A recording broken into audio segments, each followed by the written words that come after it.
나무호 이야기를 좀 해보겠습니다. 네. 자, 호르무즈 해협에서 발생한 한국 HMM 소속 화물선이죠. 나무호의 폭발 사고에 대해서 자, 우리 정부가 우리 정부 인원을 파견을 해서 이 폭파 원인이 뭔지를 네.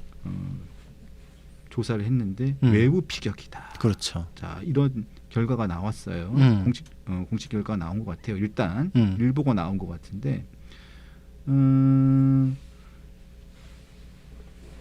처음에 우리 정부는 이거 외부 공격이 아닐 수도 있다 이런 그렇죠. 입장이었잖아요. 그렇죠. 근데 네. 저거에 대해서는 지금 저 화면을 보고 저게 내부에서 뭐 화재나 뭐 이런 가능성을 생각할 수가 있나요? 이제 밖으로 저게 저 쇳덩어리가 찢겨져 나왔는데, 그러니까 외부에서 폭탄이 터졌을 것뿐만 아니라 이거는 기뢰나 어뢰 이런 식이 아니거든요. 왜냐하면 이제 그러면은 이게 그 파괴된 게 안으로 밀려 들어가요. 근데 지금 저 사진 보면은 밖으로 찢어져 나왔잖아요. 네. 그러니까 1분 단위로 드론 2개가 이제 공격을 했을 가능성이 지금 제기가 되고 있는데, 제기되고 있죠. 그러니까 안에서 하나가 터지고 그 뚫린 구멍으로 하나가 더 들어가 가지고 안에서 폭발했을 가능성이 지금 제기가 되고 있거든요. 그러니까 저거는 공격이 아닐 수도 있다라고 하는 사람이 있으면 저 사진 보기는 했냐라고 물을 수밖에 없어요. 게다가 이 사건은 처음에 이란 공영방송에서 우리가 그랬다라고 했었거든요.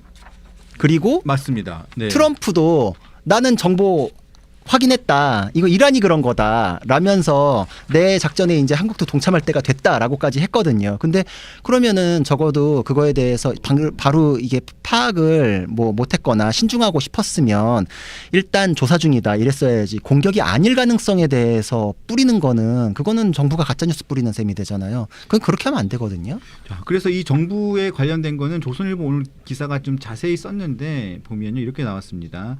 아까 말씀하신 것처럼 트럼프 대통령이 이란이 한국의 화물선을 포함해서 전쟁과 무관한 국가들을 향해 몇 차례 발포했다. 이렇게 발포 주체가 이란이라고 명시를 해버렸잖아요. 네. 트럼프 대통령이.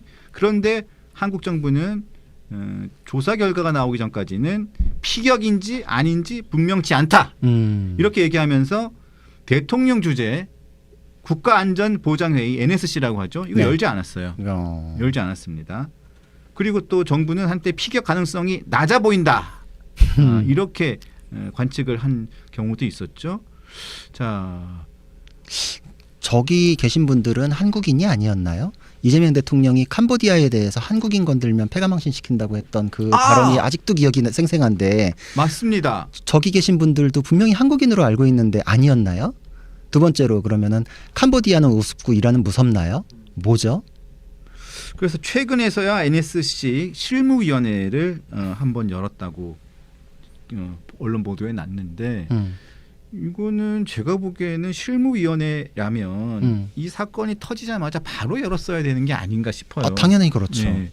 그리고 사실 그런 얘기도 많았어요. 전문가들 같은 경우엔 아니 이란 공영방송에서도 그러고 트럼프도 확인했다 그러고 그 정도면 이란 대사 바로 불러서 물어봐라. 근데 다 확인했네 어쩌네 그러다가 어제서야 초치했잖아요. 그렇죠. 그러니까 이거는 사실 다이렉트로 가는 굉장히 빠른 방법도 있었거든요. 그러니까 이게 지금 이 사건이 좀 지나고 나서 여론에서 좀 벗어나고 나서 지금 정리하고 싶었던 거 아닌가 하는 생각까지 들 정도로 대응이 너무 느리고 미흡하고, 그러니까 지금 도대체 저쪽 진영에서 외교 천재라고 부르던 이재명 대통령은 도대체 갑자기 어디로 사라졌는지도 모르겠고 SNS도 많이 쓰셨는데 이거에 대해서는 왜 발언을 안 하시는지도 걱정스럽고 여러모로 이거는 제가 보기에는 굴종적이다. 그리고 우리가 외교 미아가 되고 있는 과정이 적나라하게 드러나는 거 아닌가 이런 생각이 들어요. 이두저도 아닌 거예요 이제는. 자, 좀 안타까운 부분이 좀 있습니다. 또 그리고 우리나라 국적에 있는 그 선원이 한 사람이 또 다쳤다고 지금 알려져 있는데 우리 국민이 어쨌든 간에 피해를 본 상황인데 우리나라가 지금까지 이 부분에 대해서 원인에 대해서도 그냥 사실상 뭐 뭉갰다는 표현하고도 뭐 뭉갰다는 표현은 좀 맞지 않을 수도 있겠습니다만 이란에 너무 눈치를 본 게 아닌가. 저도 그런 생각이 들죠. 라는 이게 평가가 좀 있어요. 이게 뜨거운 이슈일 때 바로 확인할 수 있는 부분이 늦어져 가지고 이게 이런 식으로 김이 이제 식었잖아요, 좀. 그러니까 이제 이거를 원했나? 이런 생각이 드는 거죠. 아까 레이건 대통령 얘기했으니까 저도 떠오르는, 저도 레이건 대통령 좋아하거든요. 네. 근데 거기에서 그랬어요. 그 굴종적인 자세, 유화적인 정책을 말하는 사람은 사실 그거는 타협을 말하는 게 아니라 굴종을 말하는 거다. 그러면서 그 전 세계 어디에서도 미국인이 자유롭지 못하고 안전하지 못한 사람이 한 명이라도 있다면 전체 미국인 모두가 자유를 잃고 안전을 잃은 것이다. 그렇게 얘기를 했거든요. 근데 저렇게 공격을 받았는데 그거에 대해서 정말 바로 발끈해가지고 나서는 게 국가의 역할이고 국민은 그래서 국가를 만든 거거든요. 근데 정말 그 자리에서 막 호령하고 떵떵거리라고 그 사람한테 권한 주고 싶어서 국가를 만든 게 아닌데 밥값을 해야 된다. 이런 생각이 드는데 지금 저기서는 자기 정치적인 것 때문에 국민이 뒷전 아닌가 이런 생각이 들죠.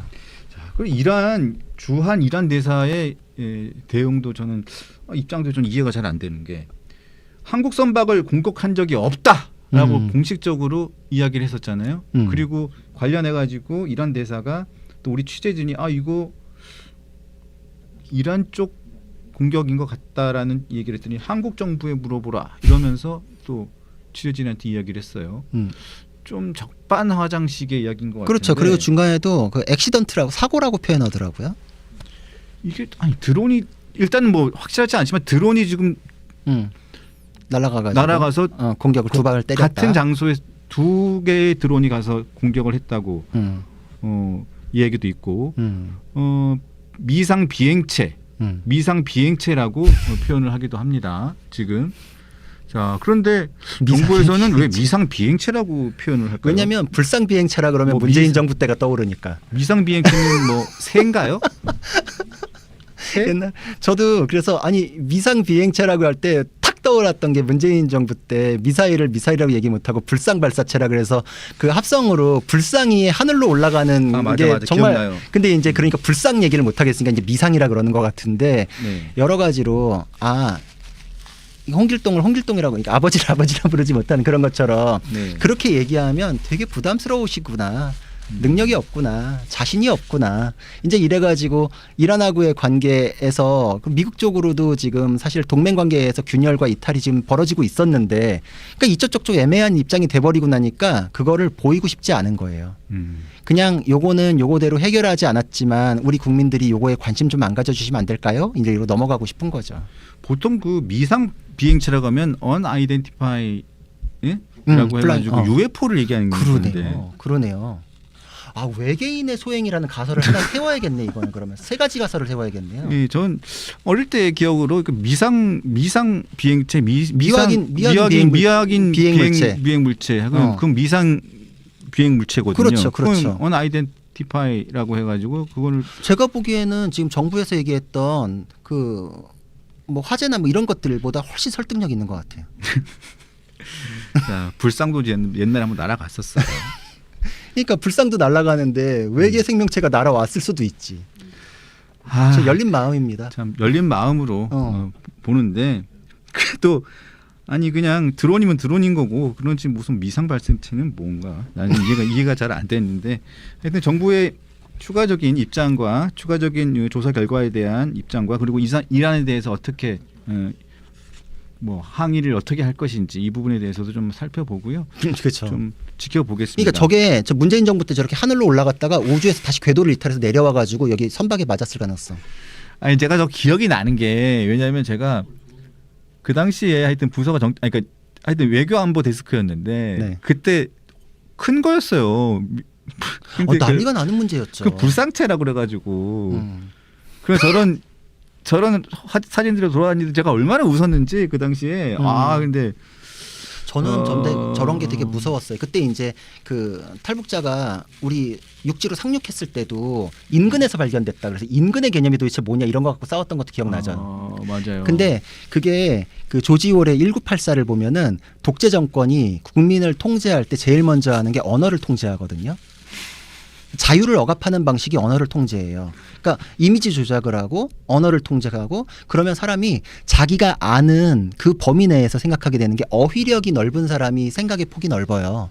그 아시잖아. 책도 많이 읽어야 되는 게 그래서인데 생각할 수 있는 범위를 그렇게 단어도 쓸 수 있는 걸 줄여놓으면은 사람이 딱 그만큼밖에 안 돼. 그러니까 이게 우민화 정책인지 국민을 속이는 건지 제도적으로 이제 그런 상황을 만드는 건지 이제 여러 가지로 저는 기시감 드는 것들이 너무 많다. 정말 내가 저거를 미사일이라고 못 부르는 상황이 국민들께서도 얼마나 어처구니가 없으면 저런 밈을 돌리셨겠나. 근데 지금도 저거 조사해가- 밈입니다. 밈. 좀 전에 보신 거는 불상에 날아가는 거 밈입니다. 저거 진짜 저렇게 날린 거 아닙니다. 그렇죠. 그 당시에 돌아다녔던 그냥 아주 아이디어가 뛰어나신 여러 네티즌들 여러분들이 이렇게 만드신 거예요. 좀 밈입니다. 밈. 저거 진짜 아닙니다. 예. 근데 저게 저는 그래요. 정치도 이게 찬반의 영역이 있잖아요. 저희가 합상한 거 아니에요. 저희가 합상한 거 아닙니다. 아 정말. 네. 그러게 최근에 어떤 분 또 뭐 합성했다가 잡혀가셨더라고요. 아, 근데 미상 비행체도 이번에 이란 이게 나무 쪽으로 날아왔다고 하는 거 이게 미상 비행체로 계속하면 또 어떤 분들은 UFO 그려가지고 또 하는 거 아니야 또? 그럴 수 있어요. UFO UFO UFO 외계인 타고 와가지고 그치. UFO가 딱 이렇게 심지어 하는 거 좀 이렇게 코믹하게 그려야지. 어. 또 이제 뭐 합성인의 뭐네 이걸 피하기 위해서 UFO 위에 외계인이 딱 앉아가지고 이렇게 가자 이렇게 그래요. 하는 그런 네. 식으로. 아니 그리고 지난주에 또 트럼프 대통령하고 미국에서 UFO에 대해서 뭐 발표한 게 있어요. 아. 예, 진짜 UFO 뭐 발견된 거 뭐 종류 뭐 이런 거 쫙 발표했단 말이에요. 그리고 트럼프 대통령이 UFO와 관련해 가지고 아주 재미난 뭐 이야기들이 공개될 것이라고 뭐 한 달 전에 또 예고하기도 했었고 정말 UFO 얘기가 나오겠는데. 아 죄송합니다. 아유 뭐. 자 지금 저는 그러니까 저게 그런 생각이 들어요. 이게 국민들이 부글부글 끓어가지고 다이렉트로 이거 잘못됐다. 난 이거 반대한다. 이 XX 이렇게 넘어가다가 조롱을 하잖아요. 그럼 거기에 대해서는 이제 정치가 끝난다고 보는데 벌써부터 그런 것들이 보이지 않는가. 문재인 정부 때도 저런 것 교체 되겠구나. 이런 분위기가 형성이 됐던 거거든요. 굉장히 그런 거에 대한 공감대는 빨리 퍼지고 있는 거 아닌가 싶어요. 네, 정말이에요. 트럼프가 UFO 진실 밝힌다 그랬었어요. 그래가지고 파일 공개했었어요 최근에. 네. 네, 근데 별건 없었죠. 그렇죠. 그러니까 이 사안을 UFO까지 연결시켜서 다루는 건 강펀치밖에 없어요. 정말. 아니 본인이 얘기했잖아요. 아니, 본인이. 아니. 아니, 나는 생각도 안 하고 있었어요. 아니, 그냥 VAR 나는 그냥 돌려봐요. 미상 비행체. 아 내가 얘기했구나. UFO는 본인이. 죄송합니다. 죄송합니다. 자 그냥 농담으로 한 겁니다. 맞아요. 강펀치의 네. 상상력은 무한하니까. 자 트럼프가 10일 또 트럼프네. 미국이 요구한 종전 조건에 대한 이란의 답변에 대해서 완전히 용납할 수 없다라고 했습니다. 트럼프는 이란의 답변 가운데 어떤 부분이 용납 불가인지는 구체적으로 말하지 않았는데 요 내용 좀 잘 이해가 안 가요. 트럼프가 지금 약간 진퇴양난이에요. 왜냐면은 전쟁은 벌렸는데 지금 전쟁은 항상 내 맘대로 벌리더라도 끝내는 건 내 맘대로가 아니다라고 하거든요. 그렇죠. 한번 들어가면 그렇죠. 빠져나오기 힘들어요. 힘들어요. 그때 이라크 막 이렇게 들어가고 막 이랬을 때도 뭐 6개월이면 끝난다 그러다 8년 걸리고 막 이래버렸거든요. 근데 이제 문제가 뭐냐면 남의 나라 전쟁하는 거에 대해서 트럼프가 얘기를 너무 많이 해놨어요. 왜 남의 나라 전쟁에 개입하냐? 나는 미국의 국익을 우선하겠다라면서 가장 이것과 맞닿아 있는 게 이란과 협의를 했던 그 오바마 대통령을 엄청나게 비판했었거든요. 왜냐면은 그 협상 내용 중에 일몰 조항이 있었어요. 뭐 언젠가 이제 끝난다 이렇게 이제 그 기한이 있는 걸 일몰 조항이라 그러잖아요. 근데 지금 그 종전을 위해 가지고 트럼프가 이기고 나오는 게 아니다 보니까 핵에 관해 가지고 뭐 핵물질에 대해서 이제 더 이상 개발하지 않는다. 그게 뭐 15년이냐 20년이냐 뭐 이제 기간 갖고 땡기고 밀고 이러고 있는데 그 20년 얘기도 있었죠. 그렇죠. 예. 근데 20년을 하더라도 그것도 일몰 조항이 있는 거잖아요. 그럼 너는 비판했던 오바마랑 뭐가 달라? 이제 이렇게 되니까 이게 지금 뭔가 그럴듯해 보여야 되는데 선거는 다가오고 나는 여기서 무엇을 얻었다고 얘기해야 되나? 이제 이것 때문에 지금 이란도 사실 상황은 어렵지만 굳이 뭐 우리가 다 내주고 딸려갈 필요가 없겠네? 이제 이러니까 지금 뭔가 끝날 듯 하면서도 계속 가는 거죠. 그래서 지금 최근에 올라온 트럼프 대통령의 스루스 SNS 계정에 보면 이란 측 이른바 대표들의 답변을 방금 읽었는데 마음에 들지 않아. 완전히 받아들일 수 없다. 뭐 이렇게 글을 올렸나 봐요. 자 이렇게 되면 이 휴전인지 종전인지 네, 진짜 무슨 개념도 좀 헷갈립니다. 그렇죠. 워낙 너무 오래돼가지고 이게 계속 지리하게 지금 끌고 끌고 가고 있어가지고 한번 상황을 좀 지켜보도록 하겠습니다.